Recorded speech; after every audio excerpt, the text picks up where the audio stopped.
Hello សួស្តីអ្នកគ្នា Welcome back to Watashifa ថ្ងៃនេះយើងនឹងមកបន្តសាច់រឿង Love and Lies នៅក្នុងអេពីសូតទី 5 ទាំងអស់គ្នាបើសិនមកខ្ញុំបានចាញ់ក៏ដោយសារតែខ្ញុំល្ងខ្លាំងពេក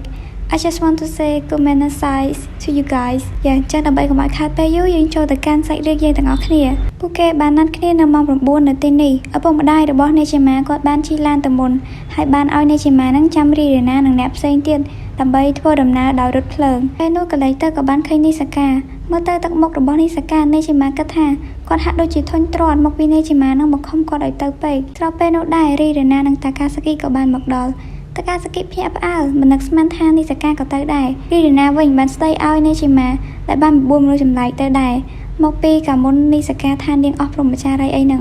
នីសកានិងតាកាសាគីពីរអ្នកហ្នឹងឲ្យតែឃើញមុខគ្នាពេលណាដូចមិនទេរីរណាបានស្ដីឲ្យអ្នកជាម៉ាឡើងច្រើនប៉ុន្តែអ្នកជាម៉ាគាត់បានខ្វល់ទេគាត់ក៏តែរវល់ពីមើលពីអ្នកនោះឈរនៅជិតគ្នាក្នុងរថភ្លើងដូចស្ងាត់ពេករីរណាគិតថាក្រុមនេះនឹងវាពិតជាឆ្កងខ្លាំងណាស់ហើយក៏បានតោះសម្ដីជាមួយអ្នកជាម៉ាបន្តិចប៉ុន្តែនាងសប្បាយចិត្តចំពោះការជូនដំណឹងនោះព្រោះអីធ្វើឲ្យនាងបានស្គាល់តាកាសាគីឆ្លៀតពេលនោះដែរអ្នកជាម៉ាក៏បានសួរនីសកាថាតើគាត់និយាយគ្នាជាមួយនឹងតាកាសាគីរឿងអីនៅពេលដែលពួកគេនឹងកំពុងឆ្លោះគ្នាមិញនីសកាប្រាប់ថាវាគ្មានអ្វីសំខាន់នោះទេធ្វើឲ្យអ្នកជាម៉ាគិតឡើងវែងឆ្ងាយថានីសកានឹងចូលចិត្តតាកាសាគីមិនយូរប៉ុន្មានពួកគេក៏បានធ្វើដំណើរមកដល់កន្លែងបោះជំរំ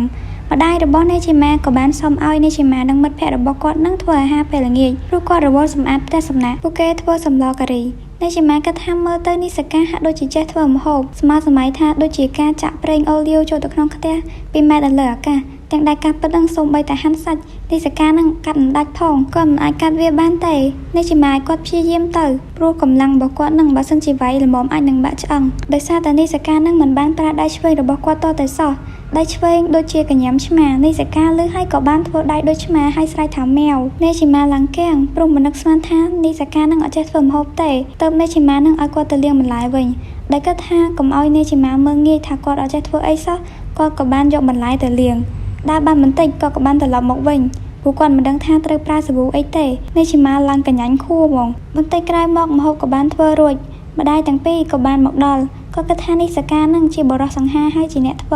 នីសកាប្រាប់ថាគាត់មិនបានធ្វើទេអ្នកមីងក៏ប្រាប់ថាកុំដាក់ខ្លួនពេកអ្នកជាម៉ានឹងក៏បានជួយនិយាយផងដែរថានីសកានឹងមិនមែនជាអ្នកធ្វើទេនេះមិនគេហៅថា Prairie Always Win Man បន្ទាប់ពីនោះមកអ្នកជាម៉ាក៏បានដើររករីរណានឹងតាកាសាគីទៅញ៉ាំអាហារពេលល្ងាចស្របពេលនោះដែរគាត់ក៏បានឃើញពួកនាងដែលស្លៀកប៊ីកានីលេងទឹកអ្នកជាម៉ាឃើញហើយមកដាក់ផ្នែកសោះរត់ទៅលាក់ខ្លួនលួចមើលគេថែមទៀតហើយអត់ព្រមហៅគេសោះអំឡុងពេលនោះដែរពួកនាងក៏បានឃើញរីរណានឹងដូចចិត្តទៀតក៏បានបបួលអ្នកជាម៉ានឹងមកលេងទឹកជាមួយគ្នាដែលឃើញថាអ្នកជាម៉ាលាក់ខ្លួនហើយភ័យរីរណាគិតថាអ្នកជាម៉ានឹងកំពុងតែយំនៅពេលដែលនាងដើរទៅរកអ្នកជាម៉ាក៏បានរអិលជើងនឹងថ្មធ្វើឲ្យជើងរបស់នាងនឹងក្រេកដើរមិនរួចឡើយអ្នកជាម៉ាសម្រេចចិត្តថាគាត់នឹងបីនាងទៅវិញទៅតាមផ្លូវក្នុងចិត្តអ្នកជាម៉ាសប្បាយចិត្តណាស់ដែលបានបីនាងគាត់ត្រូវផ្ដោតអារម្មណ៍ប៉ុន្តែស្បែករបស់រីរណានឹងពិតជាទន់និងរលោងអ្នកជាម៉ាមិនដែលប៉ះនាងពីមុនមកឡើយហើយនាងមានក្លិនក្រអូបណាស់គាត់ត្រូវផ្ដោតអារម្មណ៍ដើម្បីកុំឲ្យធ្លាក់នាងរីរណាវិញក៏មានអារម្មណ៍មិនសូវស្រួលផងដែរព្រោះមិនដែលមានបរិសណាម្នាក់មកប៉ះខ្លួននាងឡើយមកដល់ជំរំរីរណាមិនដឹងជាកើតអីក៏បានស្ដីបន្ទោសអ្នកជាម៉ានឹងថាជាមនុស្សឆោតល្ងង់ហើយដើរទៅរយបាត់ជើងបាត់ធ្វើឲ្យអ្នកជាម៉ានឹងនៅធ្វើមុខស្លើម្នាក់ឯងស្របពេលនោះដែរតាកាសាគីក៏បានមកឃើញបន្តិចក្រោយមកនីសកាក៏បានមកសួរតាកាសាគីថាហេតុអ្វីបានជានាងមកដំណើរកម្សាន្តមួយនេះឬក៏នាងជាមនុស្សដែលសប្បាយចិត្តនៅពេលដែលបានជ្រៀតជ្រែកគេតាកាសាគីគ្រាន់តែចូលចិត្តរីរណានិងអ្នកជាម៉ាតែប៉ុណ្ណោះនាងឃើញរីរណាសប្បាយចិត្តនៅពេលដែលដឹងថានាងនឹងមកទីនេះដែរអ្នកជាម៉ាងាកទៅឃើញតាកាសាគីនឹងនិយាយសើចជាមួយនឹងនីសកាអញ្ចឹងគិតថាគេនឹងចូលចិត្តគ្នាអីណាតប៉ែរឿងនេះចុយម៉ាយត្រឡប់តលិនពេញហ្នឹងមកដល់ផ្ទះឪពុករីរណាក៏បានរុំជើងឲ្យអ្នកជាម៉ានិយាយថាអ៊ំប្រុសគឺជាពេទ្យសត្វម្នាក់ដែលមានជំនាញហើយក្តីសម័យរបស់អ្នកជាម៉ានៅថ្ងៃអនាគតនោះគឺគាត់ចង់ធ្វើអ្វីដែលពាក់ព័ន្ធនឹងភ្នូបុរាណព្រោះគាត់ចូលចិត្តវាណាស់ឪពុករីរណាឆ្ងល់ថាមិនជាភ្នូបុរាណបញ្ចុះសពវិញបើត្រឡប់ទៅសម័យដែលពួកវាត្រូវបានសាងសង់ប្រទេសជប៉ុនមិនមានអក្សរទេដូច្នេះទោះបីជាអ្នកសាងសង់ទាំងនោះត្រូវបានគេកប់នៅក្នុងអគារដ៏គួរឲ្យចាប់អារម្មណ៍តែនេះអស់រយៈពេលជិតជាង 2000 ឆ្នាំក៏ដោយអគារដែលនឹងក្លាយជាផ្នែកមួយនៃទេសភាពពួកគេនៅតែមិនដឹងពីអ្វីផ្សេងទៀតអំពីពួកគេមិនដឹងថ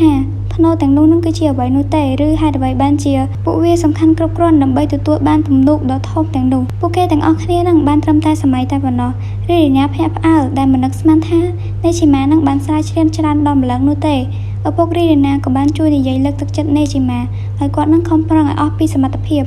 ទៅពេលយប់ប៉ាគេងអស់ហើយនៅតែនេជីម៉ានិងនីសាកាតែប៉ុណ្ណោះនេជីម៉ាចង់ដឹងថាស្មាននឹងស្រីកំពុងធ្វើអីប្រហែលជានិយាយអំពីប្រវត្តិស្នេហារបស់ពួកគេឬក៏មិនដឹងនីសាកាក៏សើចបន្តិចព្រោះគាត់គិតថាតាកាសាគីនឹងប្រហែលជាមិនអាចធ្វើបានទេគ្រាន់តែឃើញអញ្ចឹងភ្លាមនេជីម៉ាគិតម្នាក់ឯងទៀតថានីសាកាដឹងតាំងពីដំបូងថាគាត់នឹងស្រឡាញ់តាកាសាគីប៉ុន្តែមើលទៅនីសាកាដូចជាកំពុងពិចារណាហើយក៏បានអោនទៅចិត្តនីសាកាសួរថានីសាកានឹងមានអីលាក់បាំងគាត់មែនហើយនីសាកាទៅភ័យរឿងដែលគាត់ធ្លាប់លួចថោកនេជីម៉ាភ័យឡើងបកពួរអស់ហើយនេជីម៉ាសួរចង់ដឹងរឿងជាមួយតាកាសាគីសោះហ្នឹងណានីសាកាបំរុងនឹងសារភាពហើយពេលនោះដែររីណាក៏បានមកហៅពួកគេដាច់ភីអស់លេងគឺរីណាមកបបួលពួកគេសាកល្បងភាពក្លាហានគឺជាហ្គេមដែលបែកជា2ក្រុមក្នុងមួយក្រុមគឺមានចំនួនគ្នា2នាក់ហើយនឹងធ្វើវគ្គសិក្សាឡើងភ្នំតែដូចខ្វះអីលេងឡើងភ្នំកដាយកអីណាអំឡុងពេលដើរទៅ2នាក់រីណាក៏បាននិយាយពីនេជីម៉ាផងដែរថានេជីម៉ាជាមនុស្សល្ងងបន្តិចមែន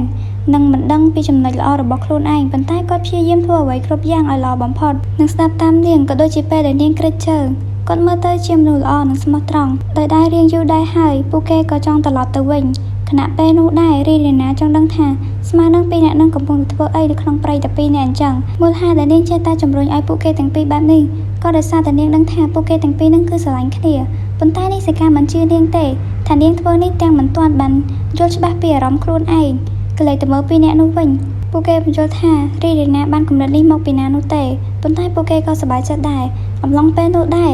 ដែលគិតថាវាល្ងិតអញ្ចឹងវាអាចមានគ្រោះថ្នាក់ពួកគេក៏បានដើរកាន់ដៃគ្នាពេលពួកគេកំពុងដើរបណ្ដាលនិយាយគ្នាបណ្ដាលក៏មានពន្លឺអ្វីមួយយ៉ាងបានហោះកាត់ពួកគេតាកាសាគីក៏បានតាមវាហើយក៏រអិលជើងធ្លាក់ពីលើទីខ្ពស់ទាំងពីរនាក់នេះជាម៉ាស្រែករកនាងតាមពិតតាកាសាគីនៅពីក្រោមសោះតាកាសាគីក៏បានទាញនេះជាម៉ាមកអោបហើយសុំឲ្យនៅបែបនេះមួយផ្លែតអាប៉ែនោះបាននៅដេកលើដើមទ្រូងគេអញ្ចឹងស្ងប់ឡើងស្ងៀម